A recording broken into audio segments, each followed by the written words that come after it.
This is an opening in the firewall. It's for the cable that goes to the starter to come through. And where most of these openings in the firewall have grommets in them, this one has a different deal on it to go on there to insulate and to kind of for chafe protection against that. So this rub through this grommet, the weight of this bouncing up and down will rub through that grommet. It wouldn't take very long for it to saw through this insulation and short out against that firewall. So they had a different type of grommet on there.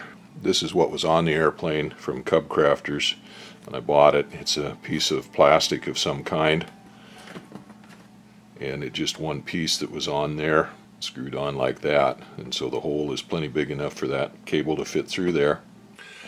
This is Piper's drawing for the part that fits over that hole, and they call for it to be made out of hard fiber, which I take it is phenolic, something like that, which would be the insulating type of stuff that they had in those days. But here's the dimensions of it, and they call for two pieces, one to go on the inside and one to go on the outside. The piece here that Cub Crafters had was just on the outside.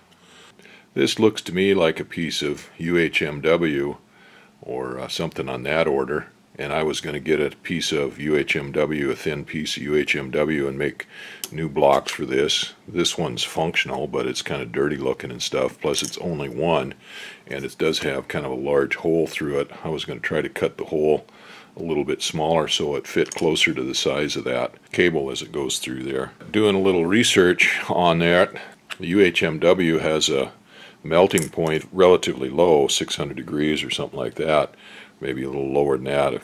I can't remember now, but when I looked it up I was pretty amazed at how low the melting temperature was on it, and it's really too low to be used in the engine compartment. The phenolic, it has a pretty high melting temperature, and of course well, it wouldn't melt, but it wouldn't burn. What I did was I went ahead and got a piece of Teflon. Doing the research on that, the Teflon has a real high melting temperature or sagging temperature. In fact, they'd use it in cooking pots and pans and stuff like that for anti-stick. So I got a sheet of Teflon. I set up the bandsaw to cut it, but I just did a little experiment on it, and I laid out this width here on this piece that I had, and I just tried it out on the sheet metal shear here, and that cut through it just fine.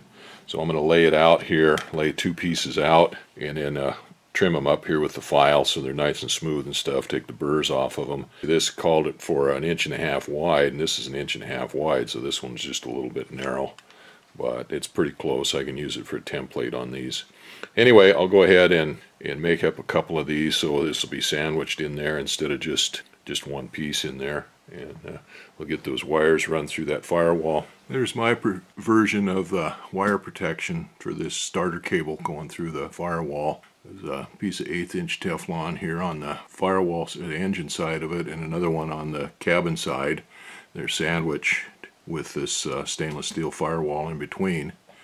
Instead of a 7/8 inch hole through there for that cable to pass through, I just drilled the hole just big enough for this cable to pass through.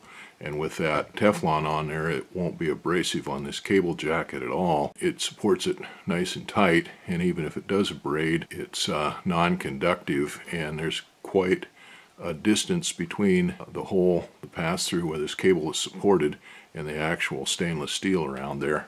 I also ran the alternator cable through there. It had gone through one of these other holes up here before, along with another bundle of cables. It actually tied in with this starter cable and with the wires coming from the voltage regulator to go up along the underside of the engine next to the engine case and then over to the alternator.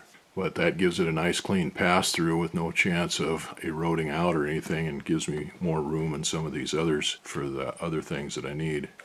This is the original block that came on the other airframe. I tried to use it for a pattern, and this is what I come up with here, but my holes pattern was completely different on that than it is on this firewall. And this firewall is a F. Atlee Dodge stainless steel firewall.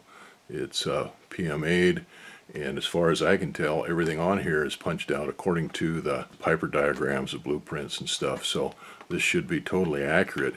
But these holes here on this older pass-through here didn't match up at all with this firewall. I'd started my pattern there like that. That matched up pretty close to, well, exactly with that one. But when I went to try it on here, it didn't match up at all, so I had to come up with my own pattern on there. Here's the cabin side of it. Of course, it goes through the blanket, but there is the pass-through there. I've got it held on with some 363 nuts instead of 365s. I probably could have used 365s here on this cabin side of it, but you can't use fiber lock nuts on the engine side, so I went ahead and used the steel lock nuts here on the cabin side just because it might get hot there, just hot enough to melt the fiber lock. Anyway, that's all locked on there. Like I said, the holes pass through there real nice, and so that's it.